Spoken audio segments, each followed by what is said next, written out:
इस वीडियो में हमारे पास ये बहुपद है और हमने इसका गुणनखंड करना है। आप देख सकते हैं ये एक त्रिघात बहुपद है, यानी इसकी घात 3 है। तो इसका गुणनखंड हम करेंगे गुणनखंड प्रमेय से। ओके, तो पहला देखो, स्टेप बाय स्टेप आप फिर से याद रखो स्टेप। सबसे पहले क्या करते हैं, हमारे पास ये जो यहाँ पर लास्ट में है ये अचर पद होता है, तो हमने इसके गुणनखंड करने हैं। तो 5 के गुणनखंड क्या, एक है और एक 5 है। भाई एक 5 को भाग दे सकता है, 5 दे सकता है। तो यहाँ पर लिखो +-1 और +-5। ठीक है, अच्छा। और अब क्या करेंगे हम, इसमें पहले 1 रखेंगे, फिर -1 रखेंगे, फिर 5 रखेंगे, फिर -5 रखेंगे और देखेंगे 0 कब आता है। तो 1 रखते हैं सबसे पहले। तो ये 1 का क्यूब 1, देखो ये रफ में काम है तो अलग से हम इसको करेंगे। 3 × 1 ये हुआ 9 और ये 5। 0 आ रहा है? नहीं, 1 रखने से 0 नहीं आ रहा है। तो अब हम रखेंगे -1। ओके, -1 यहाँ पे रखा तो -1 का क्यूब -1 आ गया। ये -3 है, ये +9 है, ये -5 है, ये 0 हो रहा है। बिल्कुल सही, 0 हो रहा है। ओके, आराम से, अगर जल्दी से नहीं, आप आराम से कर लेना। ये 0 हो रहा है, क्या रखने से 0 हुआ? -1 रखने से 0 हुआ। अब आप देखो, तो हम सबसे पहले क्या लिखते हैं, इस बहुपद को हम px नाम दे देते हैं कि माना, और ये हो गया px बराबर x³ - 3x² - 9x - 5। और अब हम क्या रखेंगे, x बराबर -1 रखने पर, तो -1 यहाँ पे रखेंगे, x की जगह पे -1 रखना है, ध्यान रखो। तो ये हुआ -1³ -1 का स्क्वायर, है ना। x की जगह पे -1 रखना है हमने, ध्यान से देखो। -1 का क्यूब होता है -1, यहाँ पे ये +1 है तो ये -3 हो गया, माइनस माइनस का ये प्लस हो गया और ये -5 है, ये 9 है और ये माइनस माइनस का ये 9, और ये हो चुका है 0। 0 के क्या रखने से हुआ, -1 रखने से 0। बताओ, चूंकि माइनस ये p-1 0 है, अब ये इधर लेके जाओ, -1 इधर लेके जाओ, क्या होगा, x + 1। तो इसीलिए x + 1 इस दिए हुए बहुपद का, जिसको हमने px नाम दे रखा है, का एक गुणनखंड है।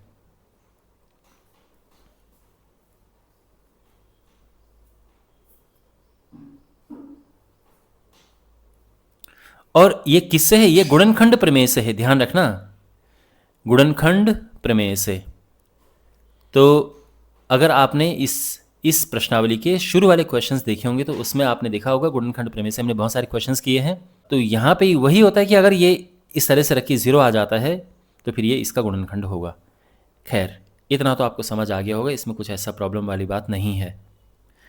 अब अगला स्टेप क्या होता है कि हमने इसे, जो हमारे पास बहुपद है, इससे भाग देना है, जो कि हमारा गुणनखंड निकला है इससे। तो यहां पे x³ - 3x² - 9x - 5, और इसे हमने भाग देना है x + 1 से। ओके, समझ गए ना। पहला स्टेप क्या था कि गुणनखंड प्रमेय से एक गुणनखंड निकालना इस तरह से। दूसरा स्टेप क्या है, भाग देना। अब यहाँ पे हम भाग देते हैं। तो भाग देने की प्रक्रिया वैसे पिछले क्वेश्चन में बता चुका हूँ मैं, फर्स्ट पार्ट में, बट फिर भी देखो, ये पहला देखो और ये पहला देखो, इसमें क्या गुणा करें कि ये आ जाए, या फिर अगर ये नहीं समझ आ रहा है तो सीधी सी बात है, इसमें इसको भाग देंगे। देखो, तो ये है x², तो ये होगा x²। ठीक है, तो x² से हाँ, लिख दिया ना हमने x²। अब इसको दोनों से गुणा करो, तो इसका गुणा इसमें करेंगे तो x³ आएगा, और ये एक जैसे आएंगे हमेशा। अगर नहीं आ रहे तो यानी आपने कुछ गलत लिखा है ये। बाकी इसमें गुणा करके क्या मिलेगा, x² मिलेगा, उसको इसके नीचे लिख दो, +x²। चिन्ह का ध्यान रखना। अब क्या करते हैं, चिन्ह बदलते हैं। तो इसका चिन्ह क्या है अभी, ये है प्लस, हमने इसको बना देना है माइनस। ये भी है प्लस, ये भी बनेगा माइनस। अब यहाँ पर ये बिल्कुल एक जैसे हैं, पर एक प्लस एक माइनस में तो कट गया। यहाँ पे ये -3 और ये -1 क्या हुआ, -4, ठीक है ना। और बाकी इसको एज इट इज़ उतार दो, ठीक है, यहाँ तक समझ आ गया, ओके। और अब आगे वही प्रक्रिया कि ये देखो पहले और ये देखो पहले, इसमें क्या गुणा करें कि ये आ जाए, तो इसमें हम करेंगे -4x की गुणा कि ये आ जाए, और ऐसा नहीं समझ आ रहा है तो इसे लिखो ऐसे, अपॉन ये लिख दो x, तो क्या आएगा, ये -4x आएगा, क्योंकि 2x में से एक कटेगा, एक बच जाएगा, इस तरह से ये हमने यहाँ पे लिख दिया है, ठीक है, ओके। अब इसका इसमें गुणा करो, तो इसका इसमें गुणा करेंगे ये आएगा, और ये हमेशा एक जैसा ही आएगा, लेकिन साथ में इसमें भी गुणा करेंगे हम, तो ये -4x, ओके।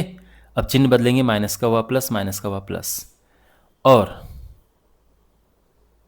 ये विपरीत चिन्ह है तो ये कट गए, और यहाँ पर एक माइनस और एक प्लस है, तो -5x हो गया, है ना। -9 + 4 माइनस होगा, प्लस माइनस का हम घटाते हैं, और बड़े का चिन्ह आता है, तो ये ओके।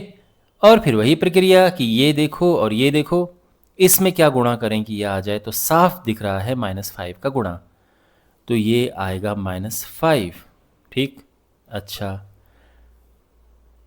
अब इसका इसमें गुणा करेंगे तो ये है -5x, और इसमें गुणा करेंगे तो -5, चिन्ह बदलेंगे, माइनस का प्लस, अब काटेंगे हम, -5x + 5x बिल्कुल विपरीत चिन्ह कट जाएगा, और ये भी कट जाएगा, यहाँ पे एक प्लस एक माइनस का है, तो यहाँ पर ये हो चुका है, ठीक है। तो इसीलिए अब चलो एक काम करते हैं, इसको मैं यहीं पे कर देता हूँ, ये यहाँ पे लिखने की ज़रूरत नहीं है, ठीक है सब।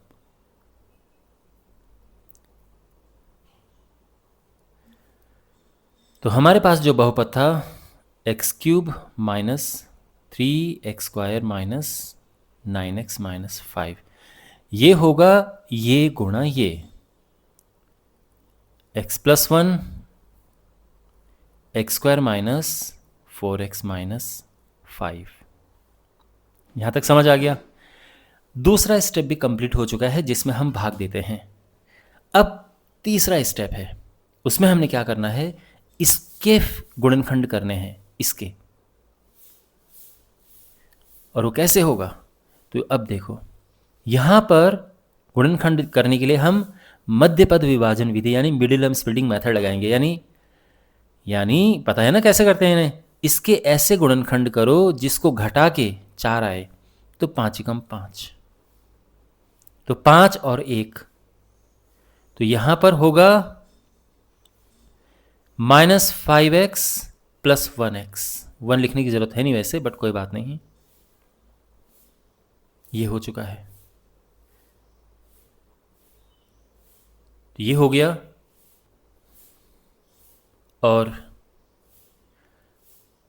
अब यहाँ पे ये वही ग्रुप बनाएंगे हम जैसा करते हैं, तो इन दोनों में से x कॉमन है, अंदर ये बचेगा, यहाँ 1 कॉमन है, अंदर बचा x - 5,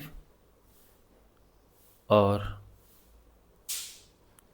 x - 5 दोनों से हमने कॉमन ले लिया है, x यहाँ बचा, +1 यहाँ से बचा, और ये आंसर हमारा आ चुका है। आप चाहो तो इसको ऑर्डर चेंज कर दो, x + 1 ये है, ये भी x + 1 है, इनको एक साथ लिखो, और x - 5 को ये कर दो, है ना। ऐसा भी छोड़ सकते हो, बट ये थोड़ा अच्छा तरीका है लिखने का, और ये हमारा आंसर आ चुका है। मुझे उम्मीद है कि आपको अच्छे से ये समझ आया होगा। चैनल को ज़रूर सब्सक्राइब करें।